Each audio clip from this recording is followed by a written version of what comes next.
أعوذ بالله من الشيطان الرجيم. بسم الله الرحمن الرحيم.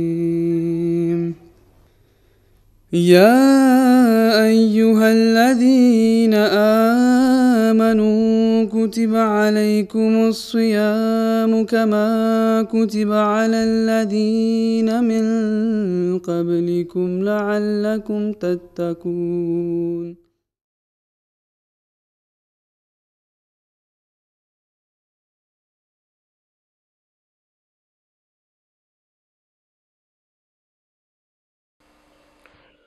أعوذ بالله من الشيطان الرجيم. بسم الله الرحمن الرحيم.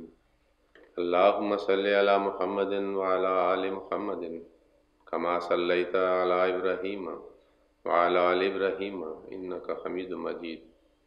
اللهم بارك على محمد وعلى آل محمد كما باركت على إبراهيم وعلى آل إبراهيم إنك حميد مجيد. Chers amis, assalamu alaikum wa rahmatullahi wa barakatuhu. Nous sommes presque dans les derniers jours du mois de Ramadan. Nous avons parlé sur beaucoup de sujets concernant le Ramadan, son importance, ses bénédictions et les autres bénéfices pour la société et pour les musulmans individuellement. Comme nous savons très bien que l'islam est une religion de la part de Dieu, selon la nature humaine, qui est une religion parfaite et universelle. Alors, il a considéré tous les aspects de la vie humaine et toutes les catégories et les couches sociales de l'humanité. L'un côté, lorsque Dieu met accent sur le droit de Dieu, l'autre côté, Dieu met accent aussi sur le droit de l'homme. Aujourd'hui, dans le dars, nous allons parler de ce sujet par la référence de pratique et la parole de Saint-Prophète sallallahu alayhi wa sallam. An Ibn Umar radiyallahu anhu قال فرض رسول الله صلى الله عليه وسلم زكاة الفطر صاعا من تمر أو صاعا من شعير على العبد والحر والذكر والأنثى والصغير والكبير من المسكين وأمر بها أن تؤدى قبل خروج الناس. Bukhari, Muslim. Dans le dars d'aujourd'hui, je vais parler sur le sujet de sacrifice qui est lié avec le mois de Ramadan. Ce sacrifice devient au sacrifice financier est mentionné dans le hadith comme Sadqatul Fitr. Dans certains pays, ce sacrifice ou ce sadqa est mentionné comme Fitrana, avec la référence de Eid al-Fitr. Et il est aussi mentionné comme Zakat al-Fitr. Et ce sacrifice doit être fait ou doit être payé ou présenté avant la fin du mois de Ramadan.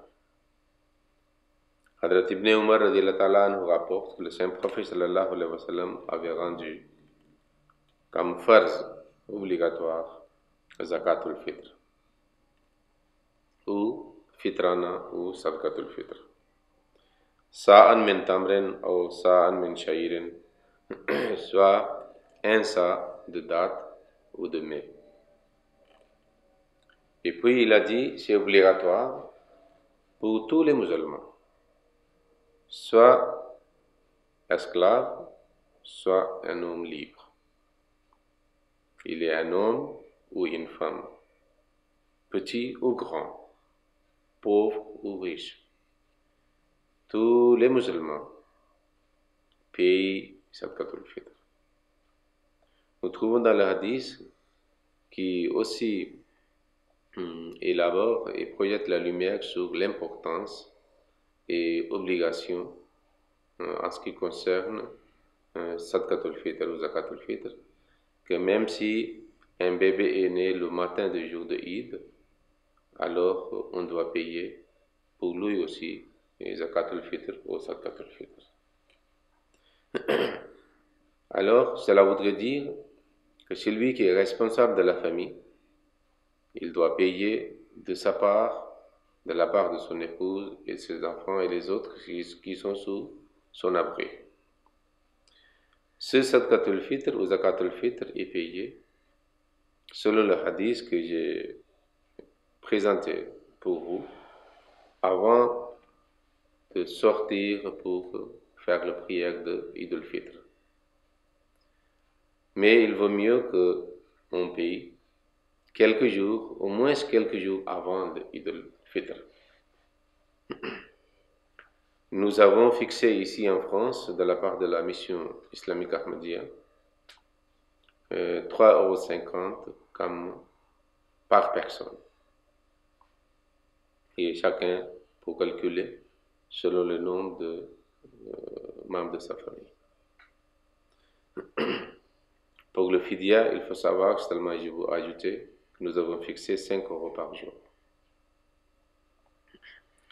En ce qui concerne Zakatul Fitr, pourquoi en islam, un musulman doit le payer? Nous savons très bien que à la fin du mois de Ramadan, il y a une fête mentionnée comme Eid al-Fitr, fête de Ramadan. Et le fête de Ramadan exige aussi quelques dépenses pour que la famille, les enfants, c'est-à-dire les fidèles musulmans, puissent bien fêter comme une fête islamique religieuse. Alors, il est possible que dans la société, et certainement dans toutes les sociétés, il y a des gens qui sont pauvres, qui sont nécessiteux, qui ont besoin de moyens pour célébrer cette fête religieuse et c'est-à-dire annuelle, la fin de Ramadan. Alors ce Zakatul Fitr et Sadqatul Fitr est encaissé pour donner à ceux qui n'ont pas assez de moyens pour bien célébrer ce Eid al-Fitr, cette fête de Ramadan. C'est pour cela qu'il avait mentionné que l'islam est une religion qui ne met pas accent seulement sur le droit de Dieu, actes d'adoration et les autres choses pour faire pour la religion ou pour Dieu, pour la cause d'Allah. Mais en même temps, il met accent sur, c'est-à-dire des sacrifices qu'on doit faire pour les êtres humains, pour leur rendre service, pour partager leur souffrance aussi, pour essayer que les pauvres aussi marchent dans différentes fêtes ou les célébrations avec les autres membres de la société qui sont mieux placés. C'est pour ça que le Saint-Prophète sallallahu alayhi wa sallam avait dit que si que chacun de nous doit payer le Sadqatul Fitr avant l'Eid, mais il a dit que si quelqu'un le paye après l'Eid, alors ça ne sera pas considéré comme Zakatul Fitr ou Sadqatul Fitr. Ça sera considéré comme un sadaqa ordinaire. Donc nous tous, nous devons essayer de payer Sadqatul Fitr quelques jours au moins avant le mois de Ramadan. Ainsi, selon le système de notre communauté, nous voyons la situation économique de certains membres de la société et on essaie de les payer. Ainsi, ils peuvent aussi participer, c'est-à-dire avec la joie, pour la fête de fin de Ramadan. Ok. Allahumma salli ala Muhammadin wa ala ali Muhammadin wa barik wa sallam innaka hamidun majid. اللهم صل على محمد وعلى آل محمد كما صليت على إبراهيم وعلى آل إبراهيم إنك حميد مجيد. اللهم بارك على محمد وعلى آل محمد كما باركت على إبراهيم وعلى آل إبراهيم إنك حميد مجيد.